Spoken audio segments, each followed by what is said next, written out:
Welcome back, guys. Today I played through Lost and Found Co.'s first few stages, a new finding video game developed by BitEgg Studio, an animation and game development team based in Thailand. This video game has a very simple gameplay loop. You must find everything in each stage. The fun twist here is that each stage also has a story to tell, which unravels as you find different items. The game follows the story of Ducky, a literal duck, who gets turned into a human by a goddess called May, and together they start finding people's lost stuff. Cool premise. Don't get why it had to be a duck, but whatever. The game opens up with how the two protagonists met up. In the first level, you literally have to find a duck you will play as. Wild beginning to a game, by the way, but I like the idea. Straight off, you can tell that this game does not pull its punches when it comes to the art department. They are an animation studio after all. Each level from here on has this kind of cute comic book type cutscene before beginning, which I find to be very cool. The first request comes from this kid called Kenta, who asks you to find candy for him. Kind of a dumb thing to call people for, but at least he pays. In this stage, we also discovered the Jujus, which are black eyeballs that turn into different objects. They remind me a lot of a game I tried out called Ratatan. Anyway, for some reason, the first one was in the sewers. Suspicious hiding spot. A small thing I love about this video game is that in the levels, there are random goofy things like this thing called Pikamon, which looks like what would happen if Pikachu and Monokuma would have a baby. We drop an apple in a girl's head, spook off a gamer spirit, annoy a pelican dude, mess with Fox Girl's truck, and finally give lil bro Kenta all of his candy. Fun first level.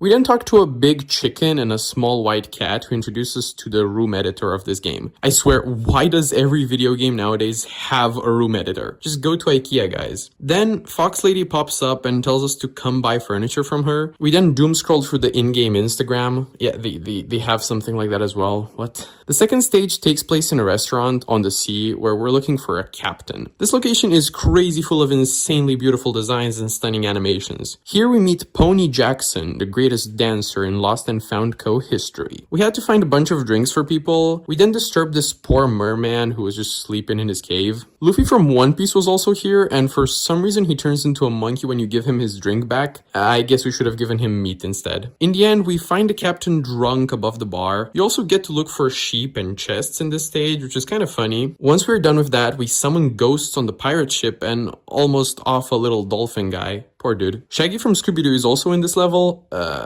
Pretty weird combination. Then randomly all the sheep had been brought back. I completely forgot about that, but yay. We then sail off with Captain Chirpman. This level looked amazing and the details were outside of this world. When we got home, we met Gus and Faye, who are our rivals for this game. I never liked geese. Like really, why are they called geese? In the next stage, we helped the fox lady who runs the in-game IKEA to find her foxes. In the meantime, because our character apparently does not know what foxes look like, we gathered a bunch of other animals and took a photo in the nearby torii gate. We made a quick offering to the kitsune and then left with all of the foxes in a minivan. This level was fairly cute and I simply love the design of the foxes. It's so simple and clean. Next up, we headed to the Tanuki Cafe where nothing is what it seems. First off, we found a frog, which was in fact a tanuki. Why would you ever disguise yourself in a frog? Like, really? Unless you're just looking for a kiss. We then watched a crazy show which ended quite dangerously for the poor Tanukis, and after a meeting with Big Boss Tanuki, we left the cafe. This level was a tad bit easier, but it really was a fun time. The last stage I got to check out was the Cat Cafe level. Here we were tasked to finding a bunch of cats. Here we met two Hogwarts students who got lost. Can I just say how impressive the cat tower is? It looks stunning. We then went ahead and met the queen of the cats. After we found all the cats, we stayed around to look some more, and surely enough, we found a cat vibing with the mice. Full on party. I then fed this poor mouse a little too much food and he almost popped. I proceeded to rob Catwoman's secret lair, and this was where I decided to take my leave with all the loot. Overall, this was my experience with Lost and Found Co. Keep in mind, these are only the first few stages. There's a lot more to the game. This video game is such a love letter to both fighting games and so many other franchises and places,